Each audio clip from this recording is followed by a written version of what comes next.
자, 이제 코드 구성이 다 끝났으니까 요것을 마이블럭으로 만들어 봅시다. 만들고 활용까지 해야 되겠죠. 지금 작성한 내용이 너무 커서 컨트롤 키 누르고 마우스 휠로 이렇게 아래로 당기면 요것이 어, 줄어들죠. 줄어들어서 한 화면 안에 다 볼 수가 있습니다. 그럼 이 상태에서 이렇게 긁어서 지정을 하고 이 상태에서 도구에 마이블록 빌더 들어갑니다. 여기에서 이제 블록 이름부터 쭉 정해야 되겠죠. 블록 이름은 라인 트래킹이라고 하기로 했어요. 이것은 강의 자료에 있는 대로 따라 하시면 됩니다. 라인 트래킹, N번째 교차로에서 멈추기. A는 조향값, V는 속도, 그 다음에 또 뭐 있죠? T는 경계값.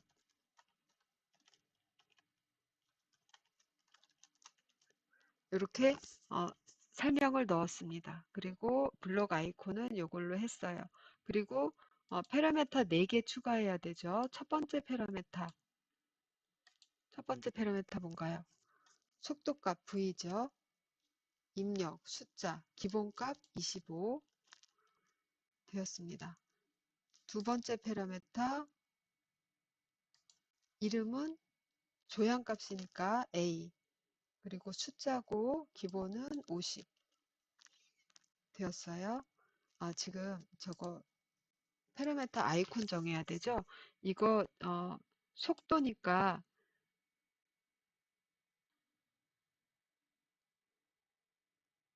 속도 계기판 있는 거를 찾으려고 하는데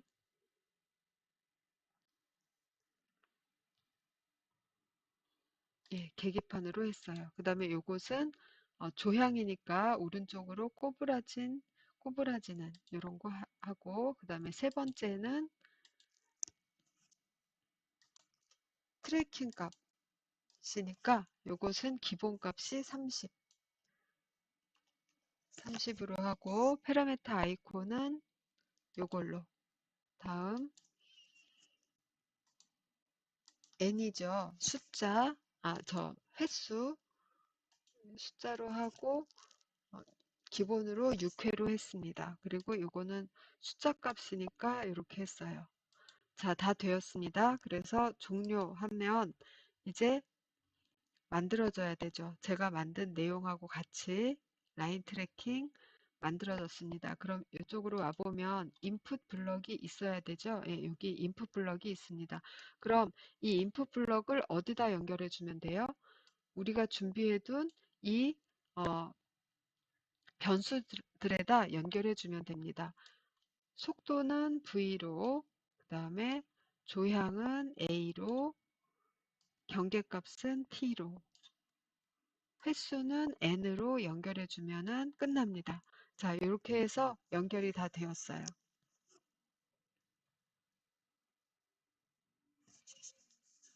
이렇게 하면 마지막에 여기에 가보면 내가 만든 라인 트래킹이라는 블럭이 생겼죠.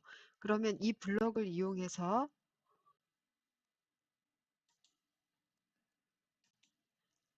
자, 이 부분 해봅시다.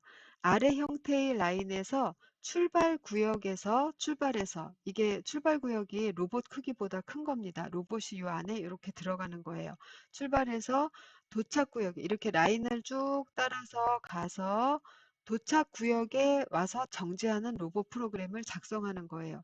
그러면 여기에서 시작해서 교차로 한 번, 두 번, 세 번, 네 번, 다섯 번째 감지하는 교차로가 도착 지점이죠. 그런데 여기에서 출발을 여기에서 하니까 처음에 시작하자마자 이 센서가 어, 감지하는 건 무슨 색깔이에요? 이 까만 박스 안에서 출발하기 때문에 검을 감지합니다. 그럼 프로그램이 시작하자마자 교차로 카운트가 하나 딱 올라가게 돼요. 검검이기 때문에. 그래서 여기도 하나의 교차로를 쳐야 됩니다.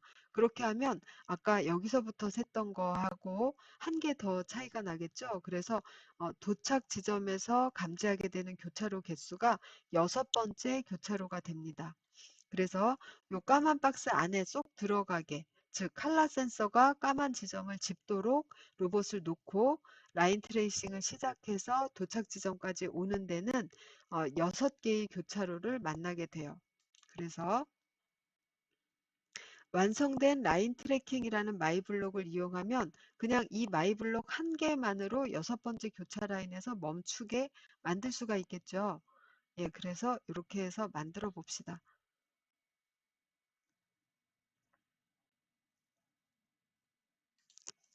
실제로 만드는 것은 이미 다 준비를 해놨기 때문에 쉽죠. 여기에 이미 준비되어 있네요. 네, 요거를 가져갈게요.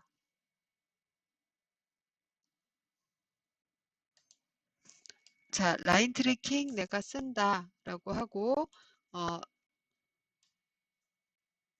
내가 쓰고 싶은 대로 하면 되죠.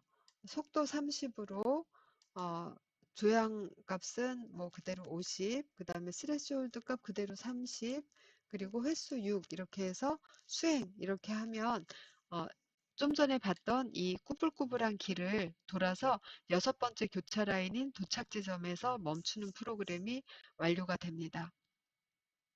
마이블록 지난 시간이랑 이번 시간에 걸쳐서 계속 나오니까 많이 눈에 익으시죠? 마이블록을 활용하는 방법 다시 한번 잘 살펴서 숙지하시기 바랍니다.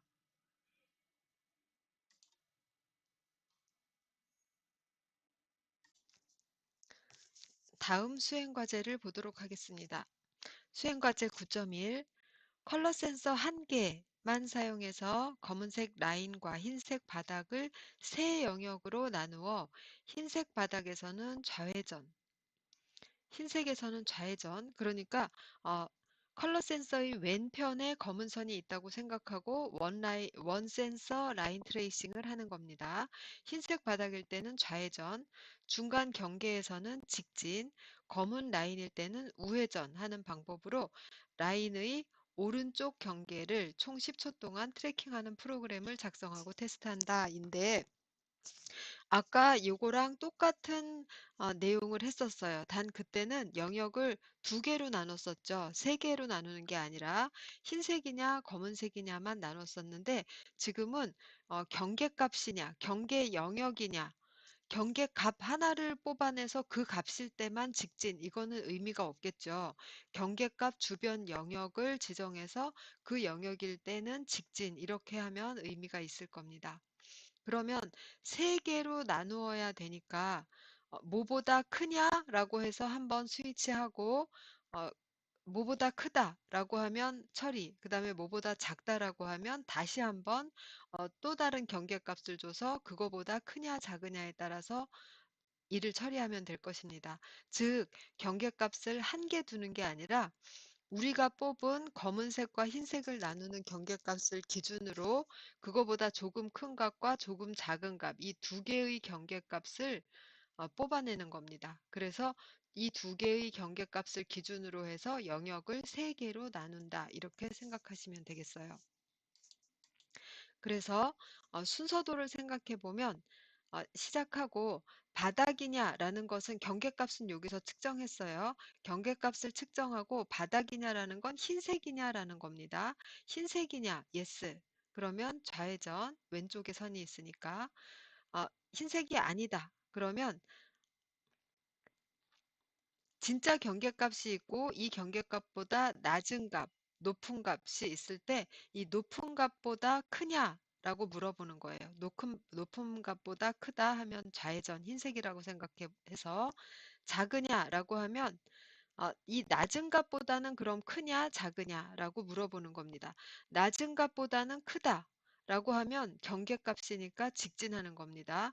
그거보다 작다. 그럼 검은 영역이라고 쳐서 우회전을 하는 겁니다. 이렇게 아까는 스위치문 하나로 됐었지만 이번에는 스위치문 안에 다른 스위치문 이렇게 해서 세 경우로 나눠서 처리를 하면 되겠습니다. 이렇게 생각하고 이제 어, 프로그램을 만들어 봅시다. 아까 한번 만들었던 거라 쉽게 작성할 수 있겠죠. 일단 10초간 수행하게 해놓고 수행이 끝난 다음에 멈추게 합니다. 그리고 여기 안에서는 센서를 이용해서 스위치, 자, 센서를 이용해서 스위치하는 어떤 센서를 보느냐? 칼라 센서를 봅니다. 칼라 센서의 반사광 각도를 봅니다. 그래서 경계값을 40이라고 생각해서 40이 이제 경계값이라고 생각해요. 그래서 45보다 크면 흰색, 35보다 작으면 검은색 이렇게 보도록 하겠습니다. 그래서 45보다 크냐라고 물어봅니다. 그럼 여기에서는 흰색의 처리예요. 흰색일 때는 그냥 직진하면 되죠. 흰색이어서 직진합니다. 그 다음에 이 안에는 다시 한번 어,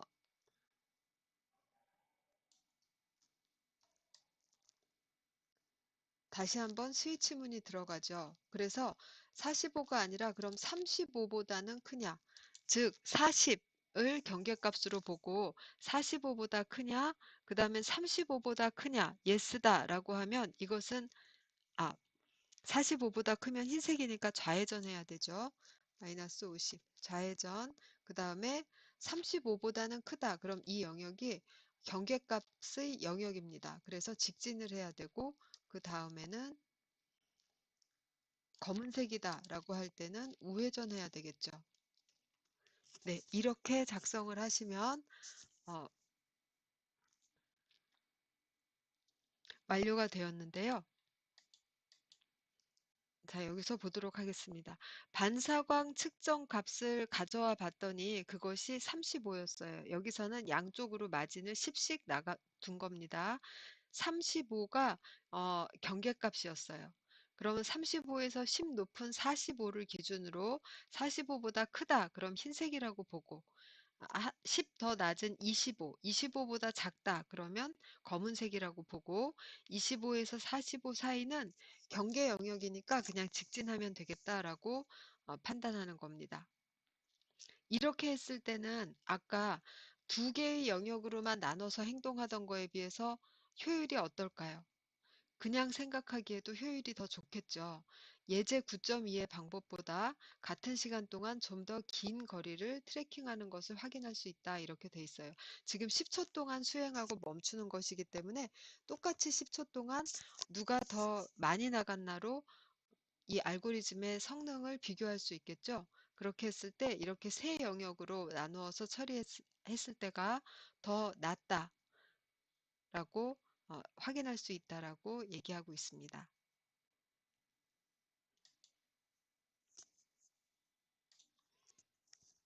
다음 예제를 보겠습니다. 컬러 센서 한 개만 사용해서 원 센서 라인 트레이싱이에요.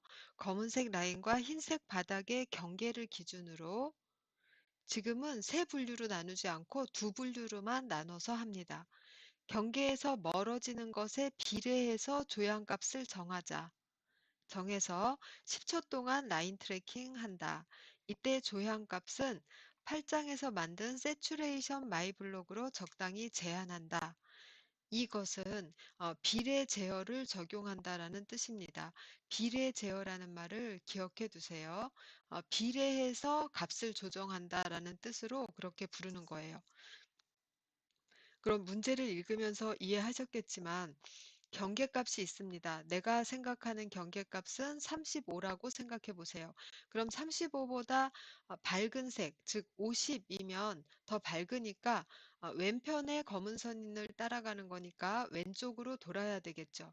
그런데 35가 기준인데 40일 때 왼쪽으로 도는 거랑 50일 때 왼쪽으로 도는 거랑 똑같이 돌지 말고 50일 때 조금 더 급격하게 도는 것을 택하자 이런 뜻입니다. 35에서 조금 틀어진 거, 37 이렇게 되었을 때는 조금만 왼쪽으로 조정하면 되겠죠. 그런데 완전히 밝은 색, 70이나 이런 숫자가 나왔다. 그럴 때는 급격하게 왼쪽으로 돌아가고 싶은 겁니다. 그래서 조향값, 즉 각도죠. 도는 각도, 조향값을 얼마나 떨어졌느냐에 따라서 더 급하게, 많이 떨어질수록 더 급하게 방향을 틀도록 하고 싶은 겁니다. 검은색도 마찬가지예요. 경계값하고 얼마 차이 안 나는 검은색은 천천히 오른쪽으로 돌고, 경계값하고 많이 차이 나는 검은색, 거의 0에 가까운 색, 그런 경우에는 오른쪽으로 급격하게 조향값을 큰 값으로 하고 싶은 겁니다. 그럼 이 부분을 어떻게 하면 될까를 밑에 있는 설명을 보면서 얘기해 봅시다. 이 예제에서는 바닥과 라인의 경계값이 35로 사용했고, 비례상수로는 마이너스 4를 사용했다. 그러면 조향값은 어떻게 계산하냐 하면 반사값, 측정된 값이죠. 측정된 값에서 35를 빼서 거기다 곱하기 마이너스 4. 이게 비례상수이기 때문에 곱해서 정하였다라고 했습니다. 여기까지 해서 일단 얘기해 봅시다. 반사값이 더 커요. 35보다, 경계값보다. 반사값이 더 클 경우에 오른쪽으로 돌아야 되나요? 왼쪽으로 돌아야 되나요? 더 클 경우엔 왼쪽으로 돌아야 됩니다. 그래서 마이너스 값의 조향값을 가져야만 돼요.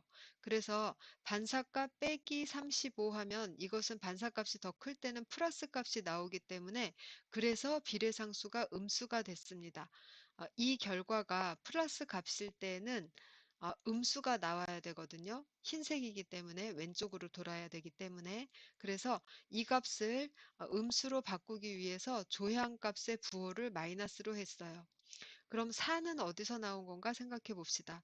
이것은 빛 센서의 반사광 측정값이죠. 반사광 측정값이고 조향값이라는 것은 마이너스 100에서 100 사이의 숫자를 줘야 되는 것이죠. 그렇게 했을 때 이 반사값의 차이를 그대로 조향값에다가 반영한다. 즉 조향값도 기본은 30인데 거기에서부터 기본이 30이다. 그러면 0에서 60 사이 왔다 갔다 하면서 조향을 하면 되겠죠. 그렇다고 했을 때 반사값의 차이를 그대로 조향값에다가 반영을 하면 너무 적다는 거죠. 이 반영치가. 반사값의 차이가 한 10 정도 난다. 그럴 때 조향값의 차이는 40 정도 나게 반영을 하고 싶다라는 뜻에서 4라는 숫자가 나온 것입니다.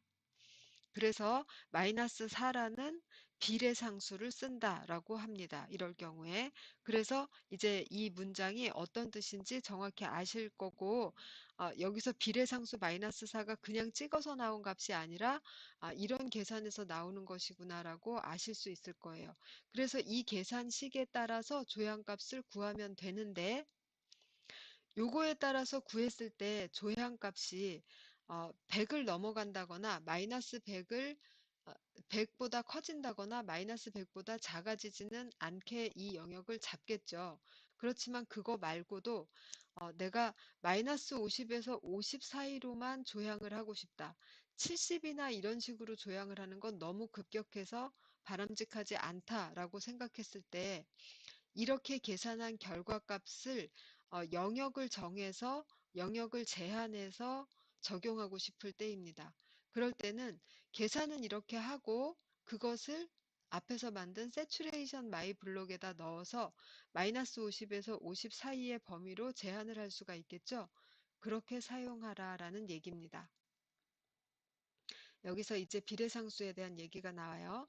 비례상수를 크게 하면 주행 특성이 어, 수행예제 9.2, 즉 아무것도 생각 안 하고 그냥 흰색이면 왼쪽으로 확 틀고 검은색이면 오른쪽으로 확 틀고 이렇게 한 9.2의 방법과 비슷해진다라는 거고 비례상수가 너무 작으면 반영을 못하니까 그냥 계속 직진 비슷하게만 가겠죠. 잘 못 쫓아간다.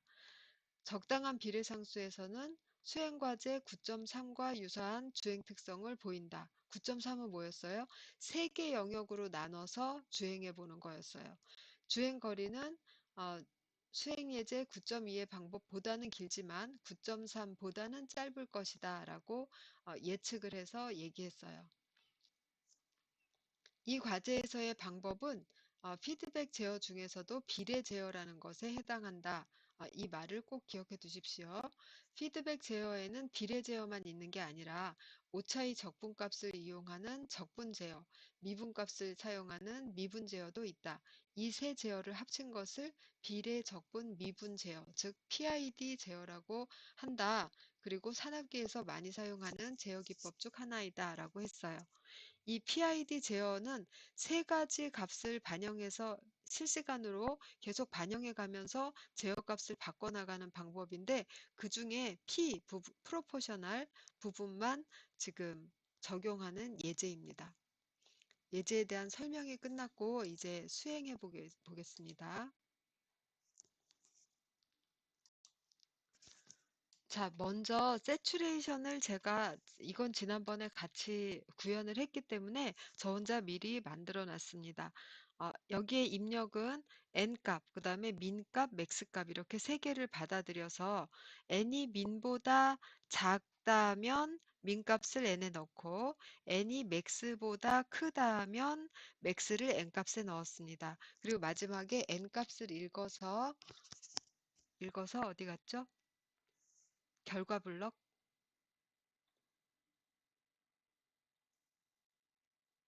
n값을 읽어서 어디로 넣었습니까? 결과 블럭이 뒤에 가려진 것 같아요.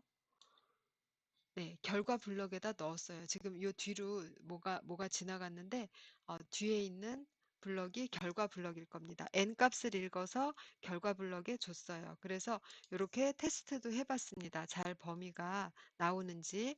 그럼 이거를 이용해서 자, 일단 다 지우고 이제 반사광 값에 의해서 하는데 반사광이 무엇보다 크면 어떻게, 작으면 어떻게가 아니라 반사광 값을 읽어내서 그거를 계산에 의해서 조향값을 뽑아내는 거죠.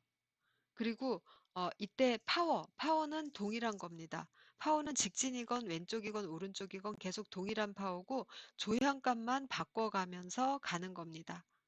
그럼 이번에는 스위치 블럭으로 되지 않고 센서 블럭을 이용해서 반사광을 읽어야 됩니다. 그럼 반사광을 읽어볼게요. 비교 아니고 이번에는 그냥 읽어내야 되겠죠? 그래서 1번 반사광을 읽었습니다. 그래서 이거에 대해서 좀 전에 했던 이 식을 계산을 해야 되겠죠. 어드밴스드 블럭 이용해서 그러면 자,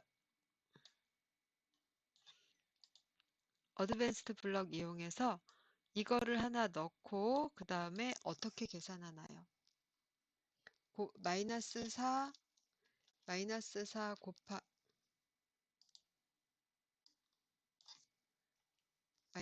4 곱하기 몇을 하나요? A로 들어온 값, 이 값이란 얘기예요. A로 들어온 값 빼기 35 이렇게 했습니다. 그래서 이 결과가 조향값이 되는 것이죠. 그러면 여기다가 조향 블럭을 넣고 조향값으로 그 다음에 모터값은 그냥 늘 30의 속도로 그 다음에 그냥 쭉 가는 것이죠. 예, 30의 속도로 쭉 가게 합니다. 근데 이거 전체를 계속적으로 새로 현재의 칼라 센서 감지해서 어, 조향 조정하고 이것을 계속해야 되니까 이거 전체가 루프 안으로 들어가야 되겠죠. 그래서 루프 안으로 들어가서 계속적으로 몇 초 동안, 10초 동안 계속하게 했습니다. 그런데 여기서 세츄레이션은 어디다 적용하죠? 이 식의 결과를 바로 조향값에 적용하는 게 아니라 이 조향값이 내가 생각하는 마이너스 50에서 50 사이만 가지기를 원하니까 여기에서 세츄레이션을 사용해야 되겠죠. 이 중간에서. 그래서 여기에서 이 값을 주도록 하고 이거 먼저 끊어야 됩니다. 끊고 이 결과값으로 이걸 주도록 하고 여기서는 마이너스 50에서 50 사이 값만 나오도록 이 값을 한번 걸러주는 겁니다. 걸러준 값을 조향값으로 사용합니다. 이렇게 해서 10초 동안 주행을 하게 되면 비례 제어를 통한 원센서 라인 트레이싱이 완료가 되었어요. 그럼 지금 라인 트레이싱을 세 가지 방법으로 했어요. 원센서 라인 트레이싱을 세 가지 방법으로 했습니다. 두 구역으로 나눠서 하는 방법, 세 구역으로서 나누어서 하는 방법, 비례 제어를 적용하는 방법, 이렇게 세 가지로 나눠서 해봤습니다. 세 가지 다 각각 특징이 무엇인지, 어떤 면이 유리하고 불리한지 구분하실 수 있도록 잘 익혀두시기 바랍니다.